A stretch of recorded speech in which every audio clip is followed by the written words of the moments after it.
Lorsque je ferme les yeux, je me demande comment il est possible de maintenir une certaine cohérence dans la structure de ce que je crois être, moi. Je vais développer ici un peu plus. Cela a toujours été là, autour de nous et en nous. Mais de puissants filtres, restrictifs, une partie de ce que l'on nomme mental et toutes ses couches nous empêchent de nous souvenir. Le fameux voile de l'oubli. Et de plus, il nous définit ce qui est vrai ou pas selon ce formidable programme accumulé. Par protection sûrement. La rationalisation. Tout ceci a son utilité bien sûr, car à la base nous sommes ici pour certaines raisons. Je vais faire ici une petite parenthèse que vous comprendrez aisément, car je pense à tous ces gens enfermés dans des centres psychiatriques, sous camisole de force, camisole chimique. J'en suis vraiment désolé. Je vois ces docteurs, pour certains pensant bien faire, appliquant les protocoles. C'est lamentable d'étroitesse d'esprit, mais c'est ainsi, et nous devons l'accepter. Car nous ne sommes ici pas si évolués que ça, après tout. Vous commencez, pour la plupart en tout cas, vous commencez à le voir.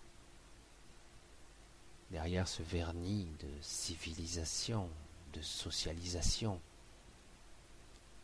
nous sommes très étriqués. Bref. Et oui, mais dès que l'on comprend de façon même insignifiante comment les informations subtiles circulent, et que cet organe qu'est le cerveau n'en est que le récepteur et le décodeur, avec évidemment ses avantages et ses énormes inconvénients.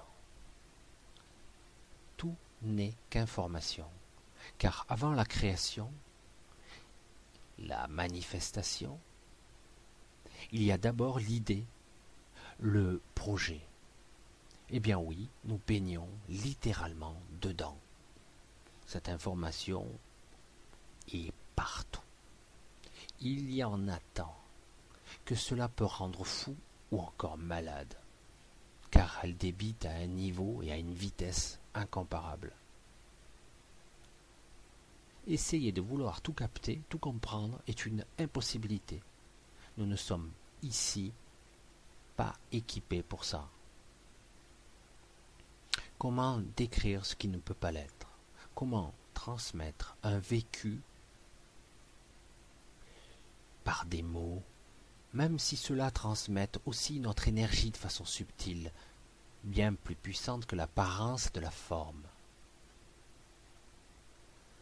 Je ferme les yeux, oui, et un flot d'informations me parviennent sous différentes formes, des mots, des images, des émotions, et parfois pas alignées, tout en vrac, et à des vitesses incroyables.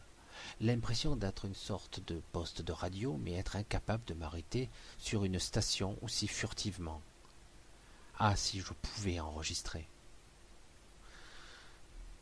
Ne vous y trompez pas, je ne suis pas différent de vous. C'est juste que je me suis rendu compte comment ça fonctionnait, rien de plus. Oui, derrière cette illusion de densité de la vie matérielle et éphémère, une masse informelle, incommensurable se joue de nous, sans vraiment que nous nous en rendions compte. Imaginez que personne sur cette terre n'a jamais vraiment rien créé.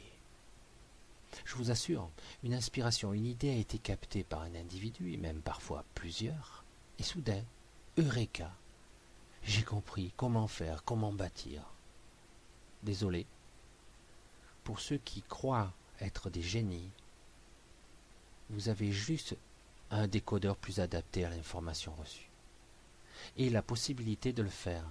Mais combien de personnes à travers le monde ont perçu l'inspiration de cette idée? Et eux aussi essaieront de faire à leur manière, ou échoueront. L'idée est ici ou bien là. Elle est disponible à qui veut ou qui peut la recevoir. La plupart des gens, peuplant ce monde, ont une vision de même si limitée. Un corps physique, un mental doté d'une mémoire restrictive, et c'est à peu près tout presque. Vision délimitée d'un corps qui aurait pu évoluer peu à peu au cours des vies transmises de mère en fille, de père en fils et durant des millénaires. La formidable machine que serait l'humain et aurait appris par atavisme et par transmission orale. Certes, c'est une partie de la réalité, mais ce n'est pas toute la vérité, loin de là. Ce n'est que la partie visible. Comment conceptualiser pareille chose et l'expliquer de surcroît? Je n'essaierai pas. Je sais aujourd'hui que ce n'est pas à moi de le faire. Chacun doit faire son chemin et se laisser traverser sans résistance par ce que l'on pourrait appeler le cosmos, ou est-ce l'unicité de tout ce qui est. Mais là encore, on va me dire que je me répète. Mais comment nommer l'innommable? Comment décrire une énergie, une forme dépourvue de forme, ou qui peut les emprunter toutes? Oui, ce monde est bien limité, le monde de la 3D, le monde tel que nous le connaissons, tel qu'on nous l'a appris.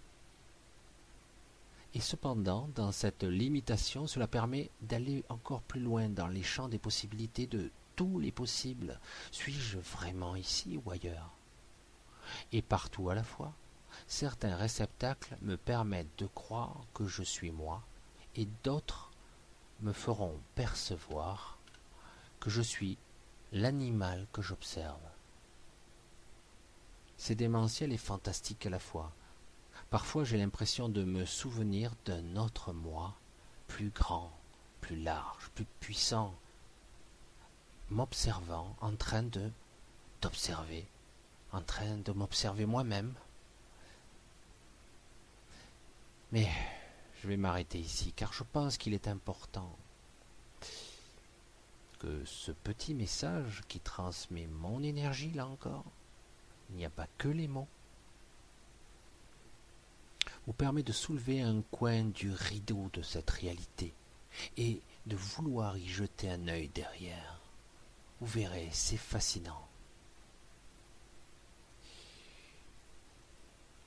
Comprendre peu à peu